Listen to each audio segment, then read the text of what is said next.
Konon katanya jika seseorang berdoa memohon permintaan berupaya melakukan balas dendam di bawah pohon suci Bonyandang, sosok makhluk goib yang dikenal dengan istilah Benjule akan membalaskan dendam kepada pelakunya. Tentu itu tidak gratis, ada sebab akibat yang mereka harus tanggung atas permohonannya. Sejak nenek moyang mereka, Benjule diyakini adalah makhluk yang sangat sakral dan suci. Bagi leluhur mereka, jika orang lemah yang tidak mendapatkan keadilan, mereka pasti selalu pergi ke arwah Benjule untuk meminta pertolongan. Namun, karena nenek moyang mereka buta huruf membuat mereka mendapatkan konsekuensinya atas keinginan mereka yang harus dibayar yang salah memberikan permohonan. Yomji mempertanyakan apakah makhluk urban itu masih ada di zaman sekarang ketika seseorang ingin membutuhkannya.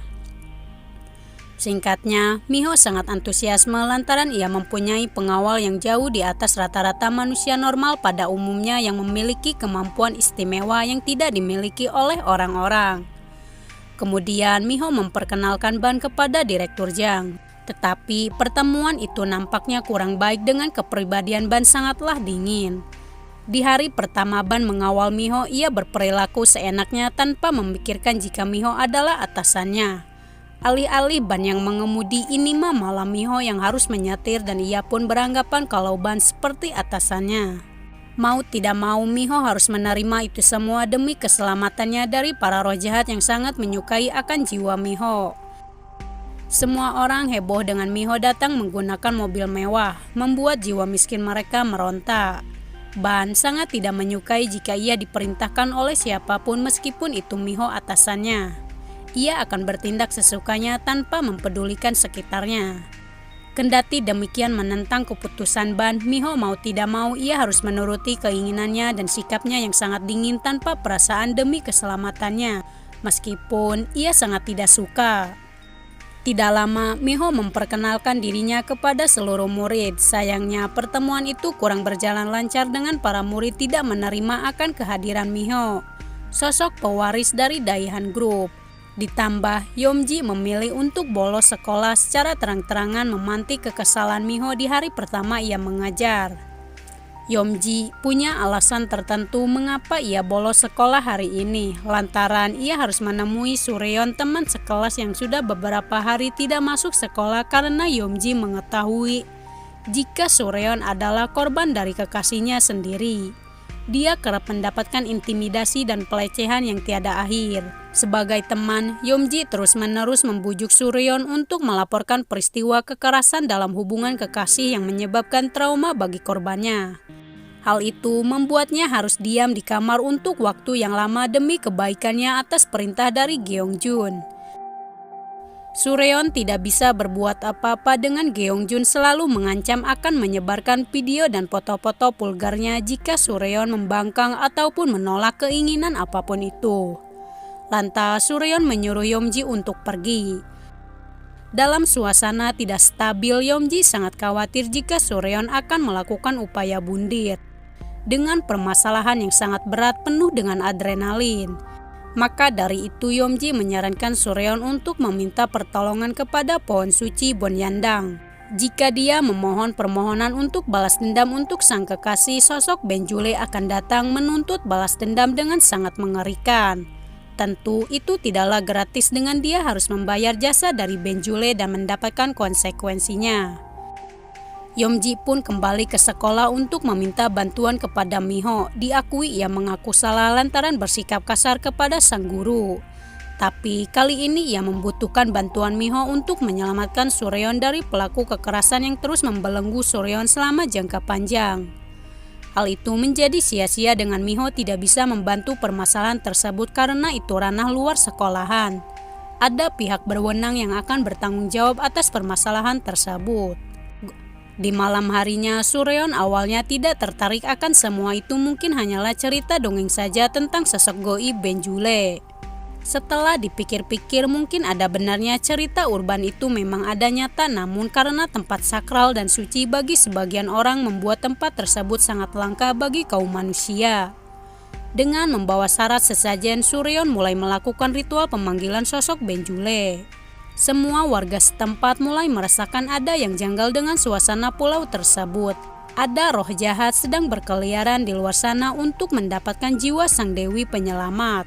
Suryeon mendadak berperilaku aneh bahkan sangat agresif dari sebelumnya. Akibat bersekutu dengan makhluk-makhluk halus membuat Suryeon harus menanggung sebab akibat bersekongkol dengan setan.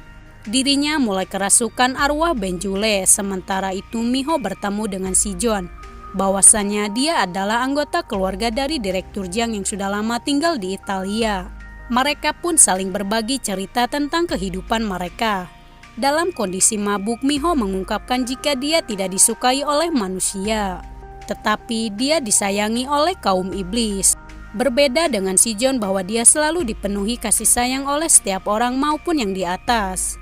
Miho baru tersadar jika Sijon memang seorang pendeta. Singkatnya, ketiganya pergi bersama-sama ke sekolah Tamra. Lagi-lagi Miho harus menyetir, alih-alih dimanjakan oleh kedua pria ini. Justru mereka membiarkan Miho begitu saja walaupun dia sebenarnya adalah Dewi Penyelamat. Tiba-tiba Ban merasakan getaran aneh dengan pedangnya terus bergetar menandakan ada iblis yang berkeliaran bebas di luar sana. Ia pun memutuskan untuk pergi mencari tahu tentang apa yang sebenarnya terjadi. Ban dikejutkan dengan lubang besar tempat pohon suci Bonyandang penghuni arwah Benjule telah bangkit dari tidurnya. Untuk membantu kesengsaraan manusia tidak tahu di mana keberadaannya sekarang.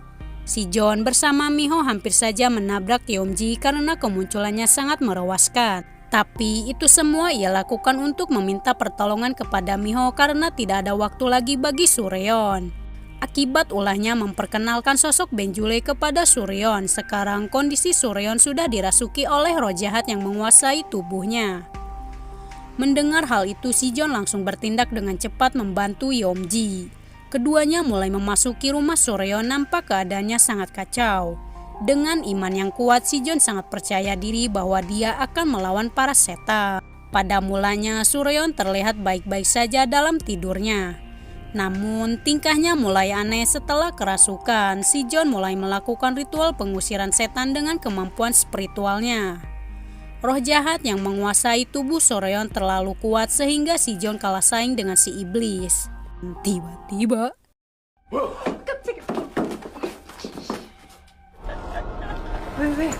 secara ajaib keduanya memasuki dimensi lain, tiba-tiba sudah berada di dunia paralel.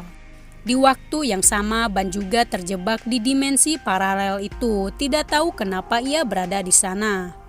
Di samping itu, Gungtan muncul di depan Ban. Akan tetapi, Ban tidak bisa melihat Gungtan, hanya Gungtanlah yang mengetahuinya. Keduanya melihat sosok monster pohon kehidupan yang sangat besar melebihi apapun, dan itu adalah sosok Benjule yang mana monster pohon itu telah bersekutu dengan Suryeon untuk balas dendam kepada orang yang telah menyakiti dan menghancurkannya. Kemarahan Suryeon semakin menjadi-jadi, siapapun yang menghalangi jalan ninjanya akan binasa.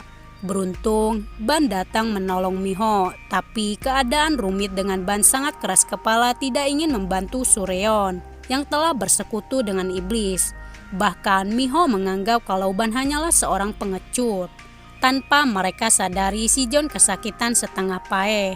Ban akhirnya menunjukkan kemampuan istimewanya di depan Miho bahwa dia bukanlah seorang pengecut karena tidak mau membantu Suryeon. Keduanya cukup kewalahan dengan sosok Benjule sangat kuat. Ketiganya hampir saja tewas berjamaah. Suryeon sudah terperdaya oleh setan murka dengan orang yang menghalangi jalannya untuk balas dendam. Dia rela melakukan apa saja dan kehilangan nyawanya agar balas dendamnya terwujud. Tidak peduli nasib takdirnya akan seperti apa asalkan balas dendamnya terpenuhi. Miho terus berusaha keras untuk membujuk Suryeon agar tidak terprovokasi oleh ambisi yang berujung obsesi. Hingga akhirnya bujukan itu membuahkan hasil dengan Suryeon akhirnya luluh dan mulai berpikir jernih. Naasnya, akibat perjanjian terlarang membuatnya tidak bisa lolos begitu saja setelah perjanjian itu tidak bisa selesai begitu saja. Ada peraturan tertentu bagi kedua belah pihak yang tanpa sadar berpotensi mendapat karma jika melanggar hukum perjanjian tersebut. Mereka semua hampir saja paeh di tangan Benjule. Tiba-tiba kilatan cahaya di tubuh Miho bersinar, bahwasanya kekuatan dari Wonjeong aktif tanpa diketahui oleh Miho sendiri. Ban membuka pintu multiverse untuk kembali ke dunia nyata agar tidak terjebak di dunia paralel. Sekarang, Miho akhirnya mengetahui jika monster Benjule ada niatan jahat dengan mengirimkan umpan Suryeon untuk memancing Miho datang ke dunia paralel. Pada mulanya, sosok arwah Benjule adalah sosok monster baik dan suci yang akan membalaskan dendam kepada pelaku kejahatan. Tapi situasi berubah dengan Benjule telah tercemari oleh provokasi setan yang bersekutu dengan kaum iblis. Sementara itu, kondisi Suryeon cukup parah dengan dia dinyatakan koma setelah insiden tersebut. Merasa situasi sekarang benar-benar rumit tanpa pengetahuan yang Miho punya mempertanyakan akan peristiwa-peristiwa aneh terus menghadapinya. Si John akhirnya mengatakan semuanya bahwa dia hanya ditugaskan untuk mencari tahu asal-usul ramalan pria kegelapan dan sosok sang dewi penyelamat. Si John menemukan jawaban yang ingin ia ketahui. Semua ini tidak ada hubungannya sama sekali dengan Direktur Jang. Mulai sekarang Direktur Jang mempercayai Ban untuk menjadi penolong Miho. Meskipun dia adalah manusia separuh iblis nafsu yang bisa sewaktu-waktu membunuh Miho, Nenek Baekju berhasil meyakinkannya agar ia mempercayai Ban sepenuhnya. Mengingat dahulu kala Ban bersama Won Jeong adalah sepasang kekasih, begitu juga dengan Direktur Jang dahulunya adalah seorang pendeta di Pulau Jeju.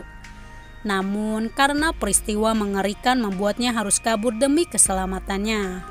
Sebelumnya, Ban telah menyuruh Direktur Jang untuk tidak kembali ke dunia para kaum iblis.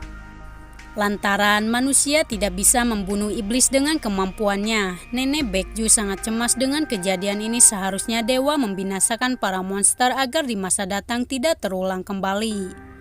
Keduanya merasa gelisah dengan sosok Benjule telah tercemari oleh iblis nafsu. Si John terus berdiskusi bersama gurunya bahwa iblis nafsu sangatlah berbahaya. Dia mempertaruhkan nyawanya untuk melindungi Miho. Si John mempunyai rencana untuk mengujinya. Hal itu membuat Ban tidak suka dengan sikap dan gaya bicara si John yang tanpa henti terus mengganggunya. Ban tak segan akan membunuh si John jika dia terus menganggap remeh akan kemampuannya tersebut. Miho terus mencari tahu latar belakang Gyeongjun yang mana Suryeon bukanlah korban pertama, melainkan Gyeongjun sudah sering melakukan kejahatan kepada gadis lainnya. Sayangnya, karena memiliki kekuasaan di Pulau Jeju membuatnya lolos dari jeratan hukum, sehingga Gyeongjun melenggang bebas melakukan kejahatan tersebut. Miho pun rela melakukan apa saja dengan kekuasaan yang dia miliki. Ia akan menghukum Gyeongjun. Naasnya, hukum tidak adil bagi Gyeongjun dengan dia hanya akan mendapatkan 3 tahun kurungan pidana saja. Mengingat perbuatannya sangatlah kejam. Keesokan harinya, Miho mendapat kabar jika Gyeongjun mendatangi Suryeon. Tentu saja itu jelas membuat kesal Miho dengan dia berani menampakkan dirinya setelah apa yang diperbuatnya kepada Suryeon. Alih-alih merasa bersalah dan iba, Gyeongjun justru semakin menjadi-jadi dan mengintimidasi Suryeon karena berasal dari kalangan bawah, tidak selepel dengan dirinya. Mendengar perkataan dari Gyeongjun yang tidak jera membuat Miho menunjukkan kemampuan tersembunyinya untuk membalasnya. Ban diam-diam mendatangi pohon suci Bonyandang untuk memberikan permohonan dari Suryeon yang belum sempat dia berikan kepada sosok Benjule. Dalam permohonan itu ia menuliskan nama dari Gyeongjun. Yomji kembali mendatangi Miho untuk berterima kasih terhadap sang guru yang telah membantunya. Miho berkata jika orang macam Gyeongjun tidak dihukum berarti yang di atas tidak mendengarkan. Entah itu Tuhan, Buddha, atau bahkan Allah, setidaknya salah satu dari mereka akan bekerja memberikan karmanya. Gyeongjun sangat marah terhadap perilaku kasar Miho kepadanya. Ia pun ingin menuntutnya. Awalnya terlihat baik-baik saja hingga pada momentum ia mulai merasakan hal goib di sekelilingnya. Benjule berhasil membunuhnya secara mengenaskan. Begitu juga dengan Suryeon telah sadarkan diri. Miho sangat terkejut mendengar kabar jika Gyeongjun sudah tewas. Nenek Baekju sangat senang bertemu langsung dengan Miho atau Won Jeong. Miho tidak mengerti ucapan dari Nenek Baekju tentang kehadirannya di Pulau Jeju sangat ditunggu-tunggu oleh para tetua dan sekutunya demi menyelamatkan dunia dari kehancuran roh jahat. Ia pun meminta Miho untuk mampir ke rumahnya sekedar singgah dan makan. Sujin menjelaskan bahwa Nenek Baekju adalah donatur di sekolah Tamra sudah sejak lama. Semua guru sangat menghormati atas kebijakannya tersebut. Hal tersebut diketahui oleh Ban dengan kedatangan tetuanya mengunjungi Miho untuk mengobati rasa kerinduannya terhadap sosok Won Jae-yong. Nenek Baekju sangat yakin jika Ban terus berada di samping Miho, dia akan mengingat dengan cepat ingatan akan masa silam tersebut. Melihat interaksi Nenek Baekju bersama Ban nampak menjadi pertanyaan besar bagi Miho akan tingkah keduanya sangatlah dekat. Tak lama ia pun menanyakan langsung ada hubungan apa di antara keduanya. Ban tidak menjawab pertanyaan dari Miho, justru ia mengalihkan pembicaraan apakah Miho mengingat tetua mereka. Miho kembali mendatangi Ban. Ia mengeluhkan akan sikap dingin dari Ban, benar-benar dingin tanpa ada kehangatan seperti sosok ayahnya sendiri. Meskipun demikian, Miho tidak ambil pusing karena dia sudah terbiasa dengan hal tersebut. Ia pun memberikan ponsel untuk Ban pergunakan agar keduanya saling terhubung satu sama lain ketika Miho dalam bahaya. Dari kegelapan, Si Jon menguping pembicaraan keduanya. Ia pun kepergok oleh Ban, sehingga Si Jon mau tidak mau harus keluar dari persembunyiannya. Dengan begitu kesempatan ini tidak disia-siakan oleh Si Jon. Tentang latar belakang Ban cukup mengerikan mengingat dia membunuh kekasihnya sendiri. Si Jon terus membuat Ban murka dengan perkataannya, terus menyinggungnya dan membahas Won Jae-yong. Perkelahian pun tak terelakkan di antara keduanya.